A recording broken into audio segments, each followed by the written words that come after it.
His name is Fethullah Gülen. He is a 69-year-old Turkish Islamic scholar and author, apparently in poor health, who came to the U.S. seeking medical treatment. He lives a secluded life at a retreat in Pennsylvania. So why was he voted by his admirers in a survey by Foreign Policy magazine as the most significant intellectual in the world? Among those admirers are Kemal Aksus and Alp Aslandoğan. Kind, modest, humble, generous. We see him as a source of information, inspiration, but never profit. He will be the one who will be troubled the most if he hears that followers or inspirers see him kind of profit. Personally, he is definitely very knowledgeable, very sincere in wanting the best for the people, not just Turkey, but for all humanity. Gülen has inspired his followers to build schools, provide humanitarian aid, and engage in interfaith dialogue. University of Houston professor Helen Ebaugh, who wrote a book on the Gülen movement, says the movement got its start when Gülen was an imam in Turkey. When Fethullah Gülen began preaching in the late 60s and early 70s in Turkey, his message was, we don't need more madrasas. We need schools that will promote science and math and secular subjects. And his contention was that one can be modern and one can be scientific and still be a good Muslim. Bill Martin is a senior fellow in religion and public policy at the James Baker Institute at Rice University. He says the Gülen movement is different from fundamentalist Islam because they respect all faiths and believe religion is compatible with science. I think it's fair to say that Islam has had difficulty in coming to terms with modernity. And in that, I think that the Gülen movement offers a much more positive picture of what Islam can be. Gülen inspired volunteers from Turkey bring Turkish language and culture with them. In Houston, they sponsor a Turkish Olympiad where American students compete in Turkish dance and song. The winners compete in an annual competition in Ankara, Turkey. There are more than 1,000 Gülen-inspired schools and universities in over 100 countries. Gülen has always emphasized education, and that really lies at the core of this movement. To be a good Muslim meant to be well educated, and to be a good Muslim who participated in modernity meant to be conversant and well educated in science, math, and technology. Education helps you overcome ignorance, poverty, corruption, hate, extremism, racism, whatever, all the illnesses of the society. Because of that, education is very important. I need another number, a big number. In Texas, there are 33 nationally recognized public charter schools with over 16,000 students, grades K through 12.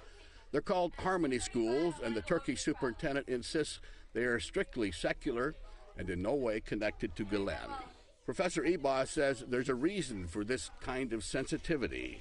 I think a lot of that is related to the Islamophobia that exists in this country. I think there's a lot of fear, that Islam is trying to take hold of this country and countries around the world, that it's trying to spread itself. About 60% of the kids in the Texas Harmony Schools come from disadvantaged neighborhoods. The schools say they have a 100% graduation rate. No wonder there are 21,000 kids on the waiting list. I think the Harmony Schools are an outstanding example of what the Gülen followers have been able to accomplish, and particularly with respect to education. Of the 3 high schools that had graduating seniors this year, only 3 students had not already been admitted to a 4-year college by the time of graduation. I know teachers who stay up here for 7 o'clock at night, 8 o'clock at night, who are also working at night from home. They know our expectations for them. Through kindergarten all the way to high school, they know, hey, this is a college school. This is our goal is to get you into college. I have never worked harder, but you really see the results because the parents are very involved, the kids really respond. Gülen, not only he urges teachers to go and work at these schools, on the other hand, he urges people from all walks of life to go and support all these schools, build up schools instead of mosques. build up universities instead of mosques, build up cultural centers, interfaith organizations, aid organizations, hospitals instead of mosques. Supporters say Gülen owns nothing himself, but has persuaded others to give generously to many independent organizations. The movement has become quite wealthy. It's one of the richest movements in Turkey. It has private hospitals, it has all these private schools. There's a big media industry, one of the biggest in Turkey. It has a Zaman newspaper. Kimse Yakmu is one of the latest. That's their relief organization. They help disaster victims all over the world. Kimse Yakmu and in the U.S., Helping Hands contribute millions of dollars in humanitarian aid each year. Professor Eba says in Turkey, Gülen urged businessmen to grow their businesses and give a part of their earnings, as much as a third, to support humanitarian aid and education. The movement is financed not only by these wealthy businessmen, but more importantly, it's financed by everybody in the movement. Everybody contributes. And the average seems to be about 10%. I go beyond the expected level in my income level.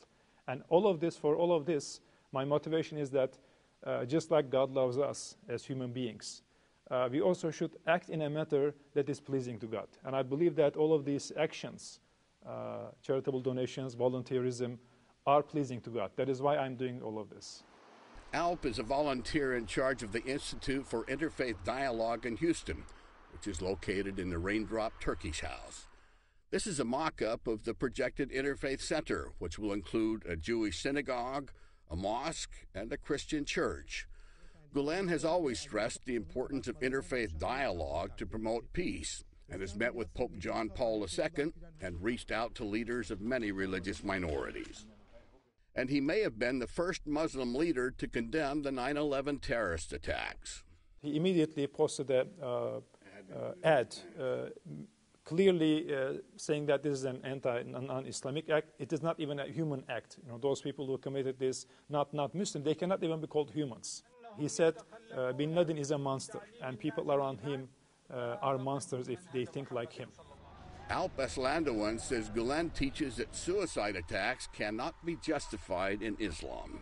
Some people try to justify the killings, homicidal killings, by saying that those people who are engaged in those, they don't have any other means. And he said that this is not a Muslim's view. It cannot be a Muslim's thinking.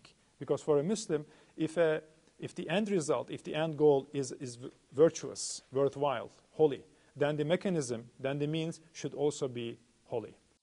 Professor Eba says the movement could do better by placing women in leadership roles. Gülen is not without his critics. The big issue in Turkey for the critics is a fear that the movement is becoming very powerful, very wealthy, and that there's a sub rosa agenda to create an Islamic state. And they always compare it to Khomeini in Iran. I think there's no warrant to the charges that Gülen wants to take over and impose Sharia law. I think that, frankly, is an absurd fear. The movement is neither sect or cult. It is a civil society movement. Sometimes they are accused of being a missionary, a missionizing entity. And as far as I know, I don't know of anyone through the schools or otherwise that they have tried to turn into a Muslim. For the time being, those who follow Gülen, both critics and admirers, seem to agree that he is leading one of the most important movements in Islam. For Religion and Ethics News Weekly, I'm Lucky Severson in Houston.